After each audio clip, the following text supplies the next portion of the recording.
Six Nations, second game this week, second and final, with France and Scotland being off. It's the classic rivalry, although everyone probably considers England their rival at this point. England and Wales. 1-1 for England, a win and a loss after that disappointing result for them in that first round. They came back against Italy in a game they were expected to win. And Wales 2 from 2.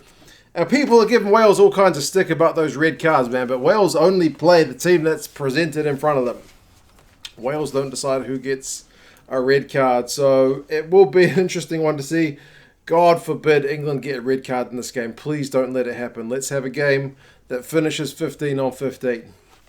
Let's not have any more red card talking points, please. I'll go over the lineups. I'll put the lineups in the description as well. Some of the key stats in the build-up, the recent results, and you guys can let me know your thoughts on how this one is going to play out. The recent results between the two teams, it's slightly in England's favour. 3 wins out of the last 5, with Wales picking up the other 2, so it's a relatively even split. And when you look at the average score across the last 5 games, it's also pretty tight. Wales averaged 19 points. England averaged 22, so there's not much in it. The last time they played in Wales, it was an English win in the Autumn Nations Cup 24-13, but remember that was at Llanelli rather than in Cardiff. The last game at Cardiff was a Welsh win, 13-6. So, yeah, everything on paper seems to scream out that this one's going to be pretty even. For the squads, Wales have made a few changes. Remember, they had a pretty depleted lineup in their last game. So many guys were out injured. They've got a lot of those guys back. So it's good news for Wales. But they've also still got a few of the maybe less experienced guys in the lineup as well, which is kind of pleasing to see. If you look at England and Ireland so far, the selections have been relatively conservative. Maybe because of the need with the injuries. I was going to say Warren Gatland. It's not Warren Gatland. It's Wayne Pivac. Force of habit. Wayne Pivac's kind of been a bit more experimental with the side, but again, maybe that's not necessarily only by choice. In the side this week, he's got Wyn Jones, Ken Owens, and Thomas Francis front row. Same, no changes. Adam Beard and Alun Wyn Jones, the lock. So the type 5 is still the same as it was in the previous game. There's one change to the back row with Josh Navidi coming in the 6th jersey. Good news to have him back. He always seems to be kind of in and out with injuries. Let's hope he can have a nice injury-free run, because he's a very valuable asset to have. Tipuric's there in 7, as I mentioned. Faletau 8. Those guys have been pretty consistent thus far. I'll get to some of their numbers in a minute. Hardy gets the nod at number 9, which means Gareth Davies has to drop down to the bench. Dan Biggar continues on at 10, which means Callum Sheedy continues to ride the pine behind him. All new midfield. When I say new, it's back to the experienced one with Jonathan Davies at 12. They had talked about playing him at 12, and apparently they weren't kidding around. And George North is your man there at 13, so good to have him back. And it's his 100th game, so congratulations to him. That's a hell of an achievement. And I think they said he's the youngest. Is he the youngest guy to get 100 caps? They said he beats Michael Hooper now. He would have got it the previous game. Remember, he had that eye injury. So, yeah, good for him, man. Like, absolute legend of the game. And he's still in his 20s. Amazing. Rees-Zammit, speaking of young men who are pretty amazing. He's on the right wing. He's having a bloody good Six Nations top try scorer. Has a try assist as well. 3 tries, only 2 games, but still he's top try scorer for now.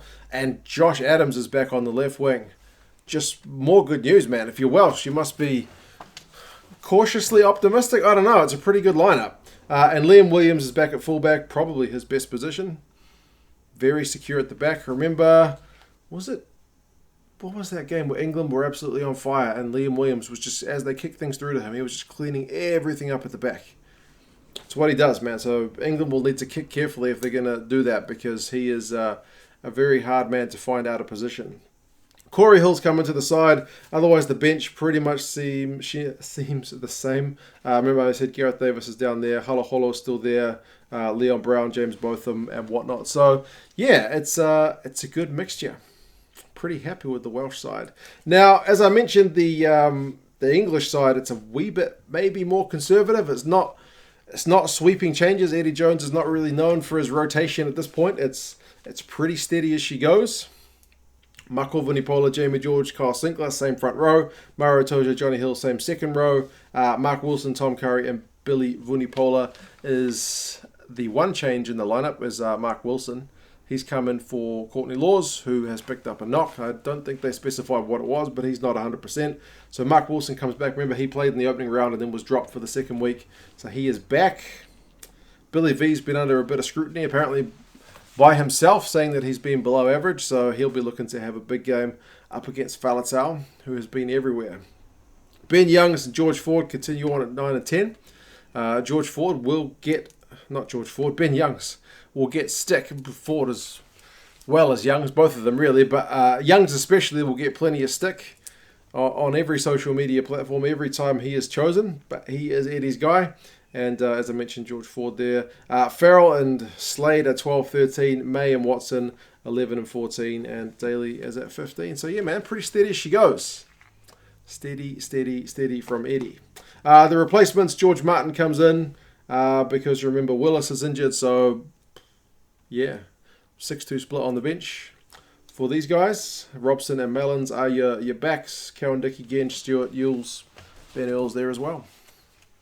So yeah, it's going to be an interesting one, man, because like England, when you look at their numbers, they've had some stats which show a bit of rust or just a lack of execution from them. I know there's a bunch of the Saracens guys who haven't had a bunch of game time, and these guys fill a lot of the key positions in the England lineup, but they've got the most handling errors in the competition so far to England. They've had the worst discipline and they've conceded the most penalties.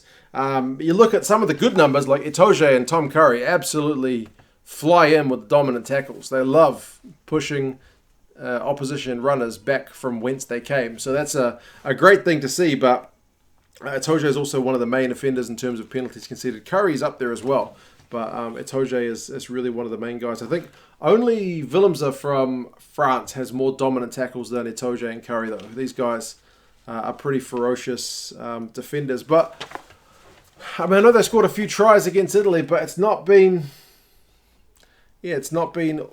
just firing on all cylinders for England yet. It's not quite clicked, you feel.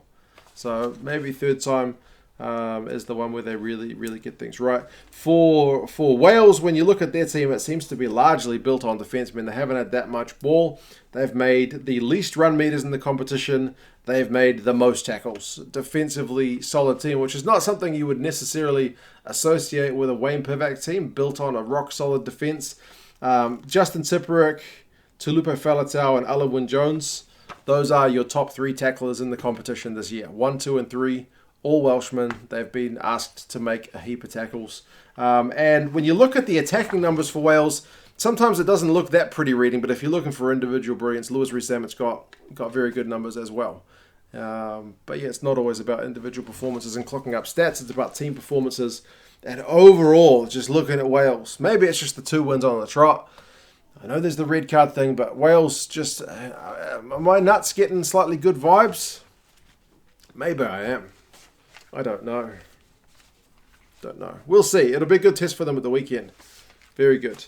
Like I mentioned, pretty even history. The bookies have got England by 5 points in this one. And Rugby Forecast Algorithm also has England, but slightly tighter by 3 points. So yeah, it will be fascinating to watch who gets on top at scrum time. How good is the Welsh defence going to hold up against the English? Because it's certainly going to be a good test for them. But Wales are 2 from 2. I don't know. This one's on, I think, what time was it? 4:45 local time, which makes it 5:45 over here in the morning. So I should be able to get up and watch that one live, because I sure as heck do not want to be spoiled to the result of this one. This would be a tragedy. This game is after the Irish and Italians game, so I'll probably sleep through that one and watch this one, and then watch the other one on demand. But anyway, looks to be a good game. 2 teams that don't like each other very much. And yeah, I'm looking forward to it. You guys let me know your thoughts. How do you reckon this one is going to go? Do you reckon Wales, like the vibes I'm getting, are starting to come right?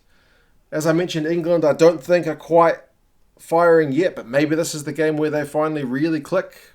I don't know. You guys have any thoughts? Talk to you guys soon. See you later. Remember, guys, if you are looking to watch the Six Nations or other sport that just happens to be online, this weekend, ITV and BBC are the places to go. They stream the Six Nations games live and for free if you are in the UK. You lucky people. If you're outside the UK, like me, you need to use a VPN. The one I'm connected to here is ExpressVPN. I'll check a link in the description for that one. I've been using these guys for ages. Back when I used to live in China, needed to get over the Great Firewall. ExpressVPN was always the go-to. You can see here ITV, Six Nations games, and BBC also has Six Nations games down here. If you wanted to watch the games on demand like I'm watching here, you can grab them from the website as long as you're connected to the UK server. Six Nations, you do need to sign up for an account, but it's free. You just need an email address and a UK postcode. But yeah, basically, if you want to watch them live or if you want to watch them on demand, you can just jump onto the BBC iPlayer like I am here, or you can jump onto the ITV hub like I am over here. And yeah, you can watch the games. You do have to watch some ads on ITV, but other than that, yeah, it's pretty straightforward. So yeah, you guys check out the link in the description if you want to test out ExpressVPN. They do a 30-day money back guarantee in case it doesn't work for you. But like I said, it's working for me here, so it's what's a great face. It's pretty convenient. So yeah, check it out, guys, and I'll talk to you again soon. See you later.